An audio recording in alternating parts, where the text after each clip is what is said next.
Assalamualaikum warahmatullahi wabarakatuh. Alhamdulillahirabbil alamin. Assalatu wassalamu ala asyrafil anbiya'i wal mursalin wa ala alihi washabihi ajma'in. Amma ba'd. Perkenalkan, nama saya Muhammad Arman Mardani. Saya mahasiswa dari UIN Antasari Banjarmasin, jurusan Pendidikan Agama Islam. Baik, pada video pembelajaran kali ini kita akan membahas bab jinayah. Apa sih yang dimaksud dengan jinayat itu? Jinayat ialah ilmu fikih yang membahas tentang tindak kejahatan, pembunuhan dan penganiayaan, serta sanksi hukumnya, yakni kisos, diat, dan kafarah.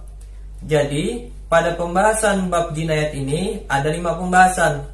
Yang pertama itu pembunuhan, yang kedua itu penganiayaan, yang ketiga kisos, yang keempat diat, dan yang kelima adalah kafarat. Namun pada video pembelajaran kali ini kita akan membahas 2 materi saja, yakni pembunuhan dan penganiayaan. Jadi pada video pembelajaran ini yang akan kita bahas adalah pengertian pembunuhan, dasar hukum dilarangnya membunuh, macam-macam pembunuhan, pengertian penganiayaan, dasar hukum tindak penganiayaan, macam-macam penganiayaan, dan yang terakhir adalah hikmah dilarangnya membunuh.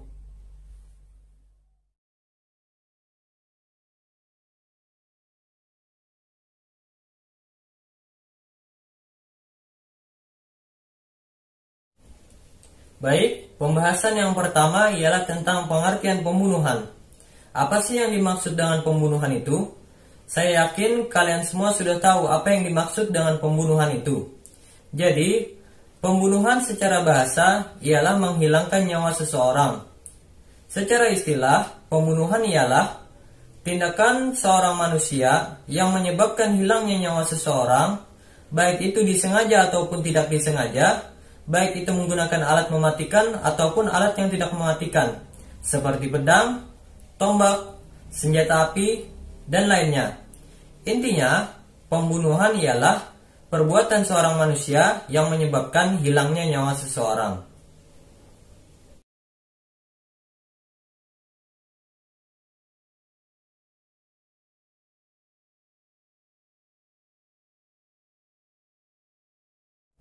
Baik, pembahasan yang selanjutnya ialah tentang dasar hukum larangan membunuh.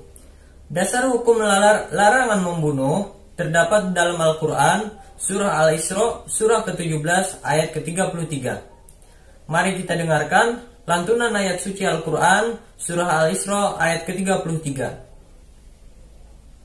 وَلَا تَقْتُلُوا النَّفْسَ الَّتِي حَرَّمَ اللَّهُ إِلَّا بِالْحَقِّ وَمَنْ قُتِلَ مَظْلُومًا فَقَدْ جَعَلْنَا لِوَلِيِّهِ سُلْطَانًا فَلَا يُسْرِفْ فِي الْقَتْلِ إِنَّهُ كَانَ مَنْصُورًا.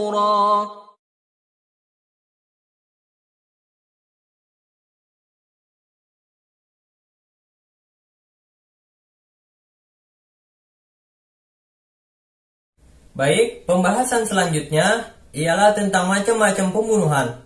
Pembunuhan di sini terbagi menjadi 3 macam. Yang pertama itu pembunuhan sengaja, yang kedua pembunuhan seperti disengaja, dan yang ketiga ialah pembunuhan tidak disengaja. Yang pertama itu pembunuhan disengaja. Pembunuhan disengaja ialah pembunuhan yang telah direncanakan dengan menggunakan alat yang mematikan. Dikatakan pembunuhan sengaja karena ada niat dari pelaku sebelum ia melakukan pembunuhan tersebut. Jadi, sebelum ia membunuh itu, ia memang sudah berniat ingin membunuh si korban. Adapun hukuman untuk pembunuhan disengaja ini ialah kisos. Apa itu kisos? Kisos itu adalah hukuman balasan yang seimbang bagi si pelaku tindak kejahatan. Jadi, pembunuh tersebut dihukumkan dibunuh juga sebagaimana ia telah membunuh korban tadi. Akan tetapi, pelaku pembunuhan sengaja ini dapat tidak dijatuhi hukuman kisos. Bagaimana? Yakni jika si pembunuh dimaafkan oleh keluarga korban, maka pembunuh tersebut hanya dijatuhi hukuman membayar diat, mughalazah, atau denda berat. Kemudian yang kedua, pembunuhan seperti sengaja. Pembunuhan seperti sengaja ialah pembunuhan yang dilakukan seseorang tanpa adanya niat untuk membunuh, namun menyebabkan hilangnya nyawa seseorang. Misalkan seperti ada orang yang sengaja memukul orang lain dengan menggunakan sendok, akan tetapi yang dipukul setelah itu meninggal.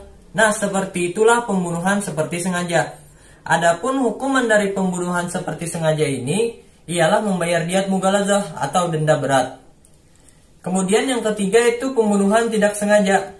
Pembunuhan tidak sengaja ialah pembunuhan yang terjadi karena kesalahan atau kelalaian. Misalkan, seperti ada orang yang melempar batu dan ternyata batu itu terkena seseorang yang mana si pelempar itu tidak tahu ada orang di sana dan orang yang terkena batu tersebut pun meninggal. Adapun hukuman dari pembunuhan tidak disengaja ini ialah membayar diat muhaffafah atau denda ringan.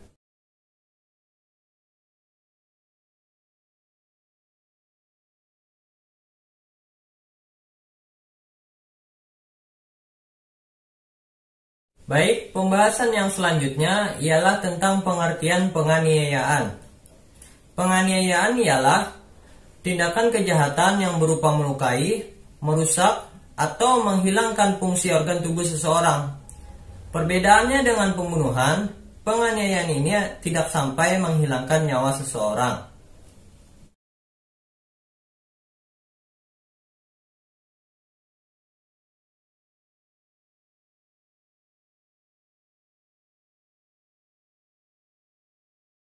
Baik, pembahasan yang selanjutnya ialah tentang dasar hukum tindak penganiayaan.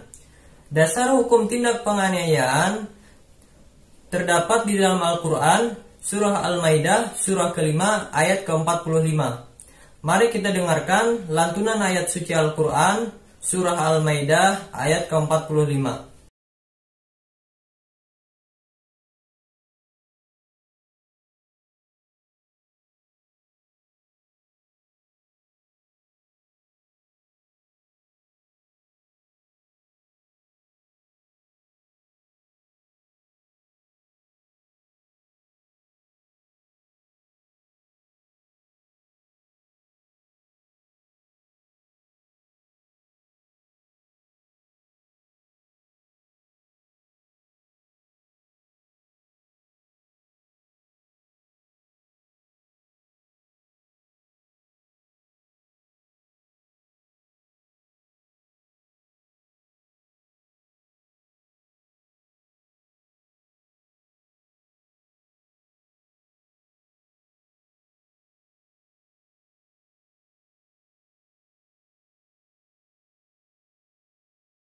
Baik, pembahasan yang selanjutnya ialah tentang macam-macam penganiayaan. Penganiayaan di sini terbagi menjadi dua macam.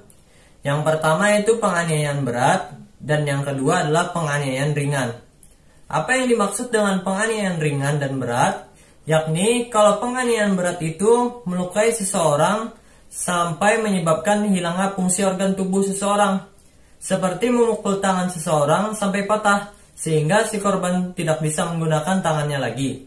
Sedangkan penganiayaan ringan ialah melukai seseorang tidak sampai menyebabkan hilangnya fungsi organ tubuh seseorang, seperti memukul tangan seseorang sehingga tangan seseorang itu mendapati luka memar. Jadi intinya tidak sampai menyebabkan hilangnya fungsi organ tubuh seseorang.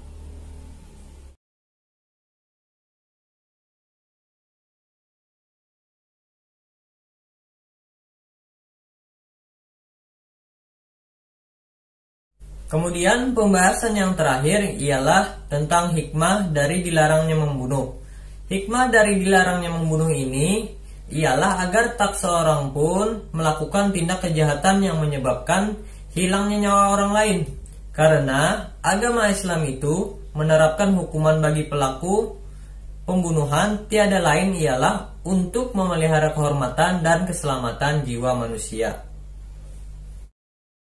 Baik, mungkin itu saja untuk video pembelajaran kali ini.